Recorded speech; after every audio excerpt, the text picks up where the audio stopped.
everybody doing? Y'all feel like I did last week. Okay. All right. So we'll start. We'll start off with just a recap of last week's game, and then I'll talk about Atlanta, and then any questions that you guys have. Last week, I thought a couple guys that really stood out were. Payne, he graded the highest on the defense. I mean, he was just outstanding. I mean, the highest of the year. And along with him up front, you had Da and J.K. They all graded really well in the midline.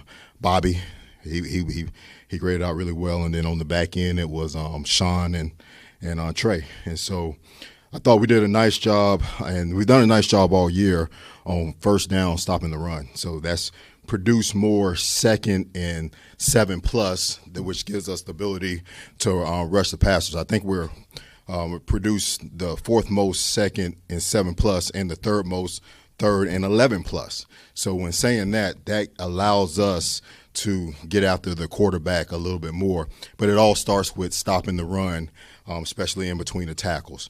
Green Bay game, they got outside of us some with some receiver runs. So I think the rushing coverage was good from that standpoint. Third down, I thought, was really good in the game. I think they were 3 of 14, somewhere around there. I think we're very high in the league in that. So some things that we have to make sure we shore up. They had 100 yards on 2 pass plays. And so you definitely don't want and those went for 10 points. You definitely don't want that to happen. We had opportunities at turnovers. We dropped the interception. 2 times we were sacking the quarterback. He had one hand on the ball, and we were close to getting the ball out, but close doesn't cut it. So we didn't have any turnovers.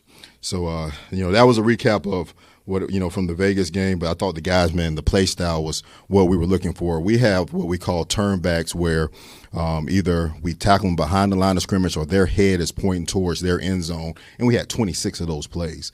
That's a lot, when you're hitting and turning people back the other way or hitting them behind their line of scrimmage. So I really like the run and hit.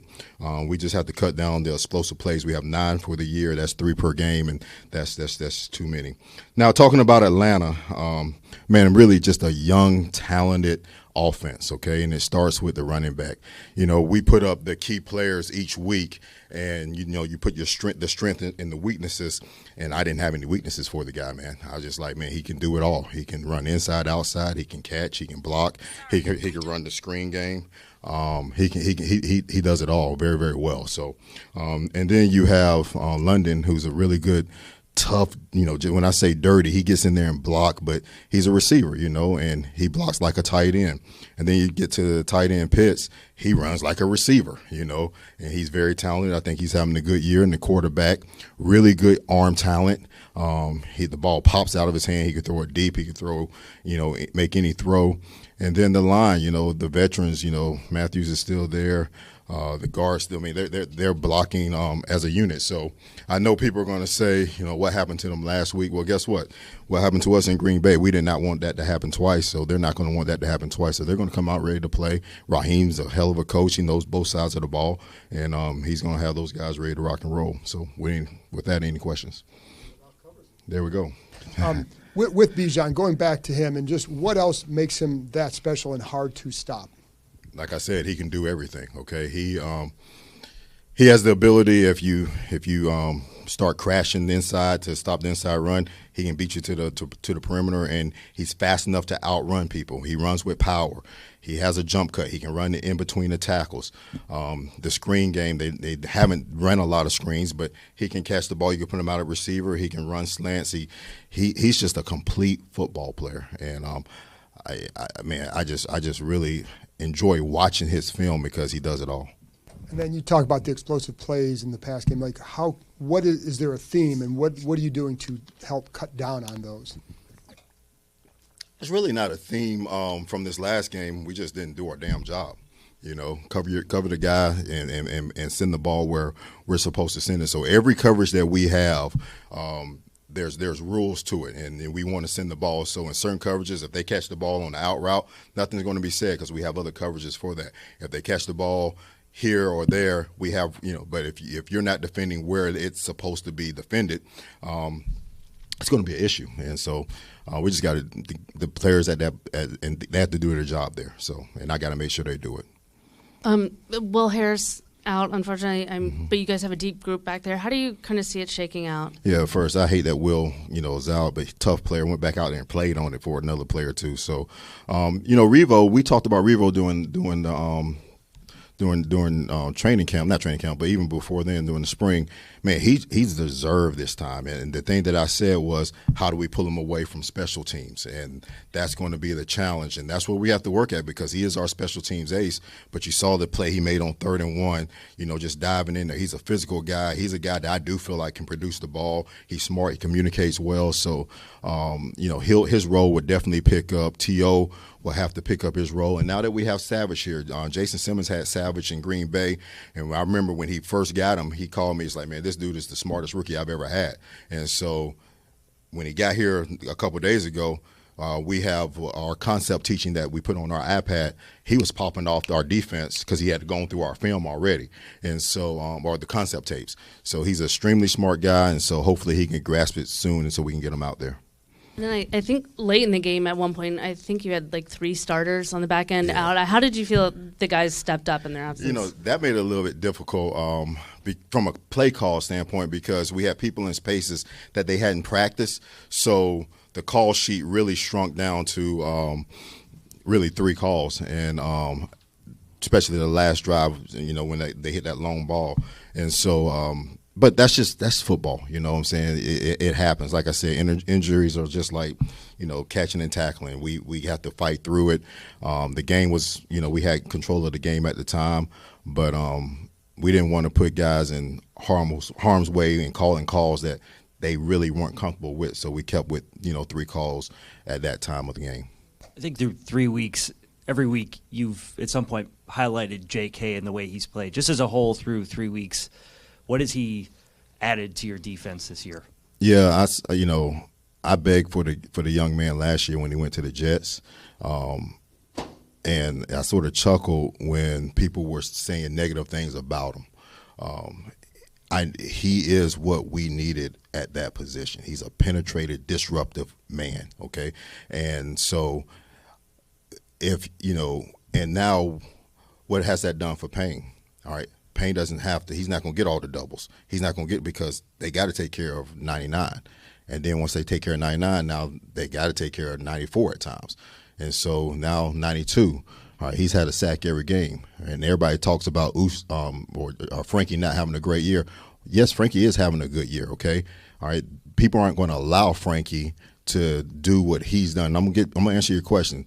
But people are not going to allow Frankie to do what he did last year, so they're turning bigs to him. So now DA. So now the people are not going to allow DA to keep doing what he's doing. They're not going to allow JK to keep doing what he's doing. So they have to make decisions on who are they going to allow to be factors in the game. And so JK has given us the ability to open up other pieces, same way that Frankie has given us the ability to open up other pieces. Frankie's time will come, because they're not going to keep letting DA go wreck the game. They're not going to keep letting 99 wreck the game. So when those times come, the other players will have the opportunities to make plays, if that answers your question. Yeah, and then just I know Preston Smith was brand new here last week. Yeah. What have you gotten to know about him? I know he was inactive last week, but is there a role carved out for him? There's definitely a role.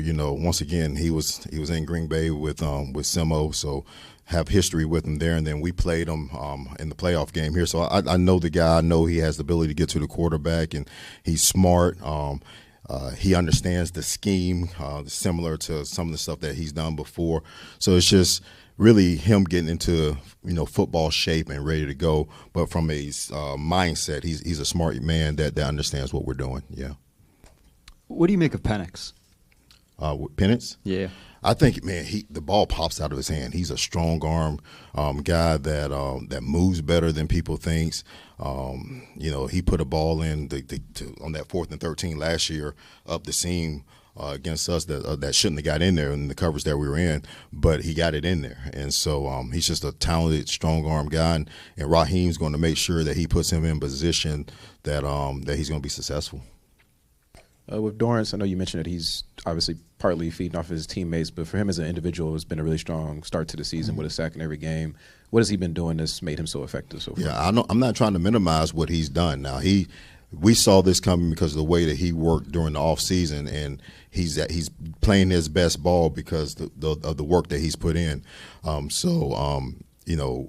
anticipate that to keep going on, but it's just not the sacks. It's the way that he sets edges, the way that he communicates up front. He's a complete football player. He's just not a pass rusher. He's just not a run stopper. He's a complete guy. So pleased where he is, and I anticipate the play to stay the same. Defensive mind as a defensive play caller, when facing a young quarterback who may not be seeing things as quickly as they would like to, how do you balance in schematically between doing what you do best and between attempting to confuse him, just generally? That's a good question. I don't do scheme questions, though, because I know Raheem is watching this interview just like I watched his yesterday. And so I can't really answer that right now. But he's a young quarterback, and you try to do certain things with those guys, but I can't talk about it right here. Hey, good afternoon, Coach. I'm doing good. How you doing? Doing good. Yeah. One play that really stood out, one of the Bobby Wagner sacks against the Raiders, it was a situation where Geno basically was left in a situation by the defense to take the sack or potentially gift wrap an interception to Jalen Holmes. I know that's probably one of the plays. This is the one that he came free, or the one that he had him and he went down. Bobby came free on that one. It was very quick. Okay, yeah, I'm with you. To put a quarterback in a situation like that, obviously without the schematics of it, but like, what does it take from your unit to put a quarterback in a situation where literally there's no victory there? Well, the thing, it starts with stopping the run. So once we knew that we could get them in known pass situations, okay, we were going to force them to make a decision on who they're going to put the back on, and on that play you're talking about, the back was supposed to block Bobby. He ran out and he aborted it, so we were free. So now to your point, that's a rookie running back. He made a mistake there, and so if we can stop the run and play the run, now we're putting them in known passing situations. Now we can sort of dictate on who the back is. He going to block Bobby? Is he going to block Uzi? Is he going to be on one of those big guys? They don't necessarily want to do that. So, but we have to stop the run, and that's the most important thing: stopping the run to get into the known pass situations. We talk in special teams sometimes about catching a punt from a left-handed punter, how it's different. Mm-hmm. Playing a left-handed quarterback, is that funky for a defensive coordinator to try and plan for somebody who throws the ball a little bit different than? Yeah,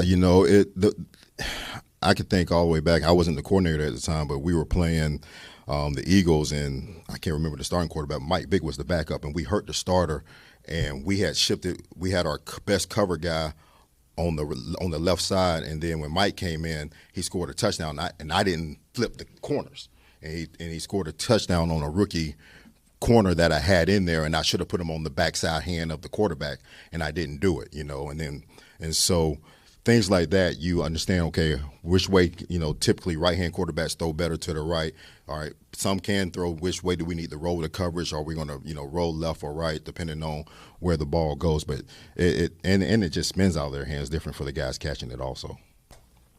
Hey, Joe, back to Bobby. Obviously, we think of a lot of positives with him. I don't think we think of speed as necessarily one of his better traits at this point, but obviously on those pass rushes, he showed a lot. How much of that, I'm sure, scheme has to do with it, as you said, but how much is also just his instincts, understanding where the play is coming from, allows him to maybe move faster than the 40 time would suggest? Yeah, I tell our scouts all the time, because I like veteran players. They move faster than rookies because rookies don't know what they're looking at, and so they might run a 40 faster, but they don't play faster because Bobby can key and diagnose what he sees and he goes, while the rookie's still sitting there trying to figure it out. So he plays extremely fast. I don't know what his 40 is, but he plays fast, and that's all that matters. And your first game without Dietrich Wise, how did you kind of think that defensive end rotation worked for you in this last game? Yeah, I've been really pleased with Jacob Martin. He's a man's man. He can set edges. He's tough. Initially when we brought him on, I thought he was going to be a guy that just rushed the passer. He is not that. He is a complete football player.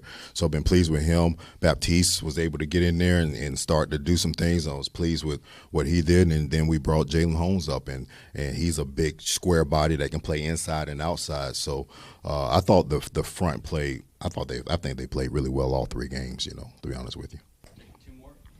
Hey, Coach. So going back to the non-explosive plays that you mentioned in the first 3 games of the season, were any of those, without giving any secret sauce, of course, were any of those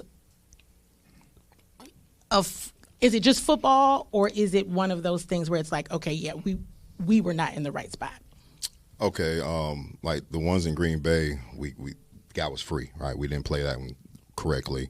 The very first play of the game this past week, the kid didn't play it correctly, right? He should not be that open. The last play, played the coverage right, didn't play it the way they should have been, shouldn't have been open. So those 3 plays, they were just wide open. And that's bothersome to me because if you're fighting like hell and the guy catches the ball, like on the one that was on Sean that I thought was OPI on the sideline in Green Bay, that really don't – that's football, okay? They're going to catch some balls, okay, every once in a while. But we can't have free runners. And so the switch verticals, which this team ran again. They ran the switch verticals and Noah broke it up. And then we ran the switch verticals on them and McCaffrey scored the touchdown. Same play. All right. They ran the same play. We ran the same play. Well, you're going to get it every week at some point. You just have to defend it. We got against New York. We defended it. We got against Green Bay. We didn't. Got it this week. We did. Hopefully we defended the rest of the week because you're going to get those issue type plays. But we can't allow those free runners. Hey, Coach, and looking at your safeties and DBs, what have you seen with them as far as communication and trust in each other? I've seen it being really, really good. One reason that we're getting so much pressure on the quarterbacks is because those guys are covering their ass off on the back end. You can say what you want to. The free runners sort of skew the look of, all right, everything's open. Well, we're number 1 in the league in completion percentage. We don't give up a bunch of completions, okay? And so – but just the ones that we have given up have been just too long. And once we shore that up, and that's why I just talked to those guys about, if we do 2 things, we shore that up and start getting the dang ball, now the defense takes up because the run game has been under control. We're pressuring the quarterback, and the communication of the safeties have been outstanding. Communication of the DBs have been outstanding. A lot of those sacks come from there's been nowhere to go with the football. All right, and so the guys can get to their second rush. It's complementary defense when the rush and coverage work together. And so I told the guys that we left meat on the bone in this game. We should have had 3 more sacks. We dropped the interception. We didn't get the fumble out. And then to have the points at 16 and to give up that deep touchdown, if we want to be the type of defense that we can be, we can't give up and put that stank on us at the end of a game and make it feel bad, because the game, if that play doesn't happen, it don't feel like, it feels just better, and so hopefully we can just not let that happen, and I don't anticipate it to happen. Yeah, you can, because I was a jerk to you last week, and I'm sorry. Okay. When you were talking about flipping the corners, how much of it, like for somebody like Marshawn who's played almost exclusively on the right side, yeah. Is that a significant? Yeah, I called myself being smart one year because Sam Shields played on one side of the field. He's always on the right.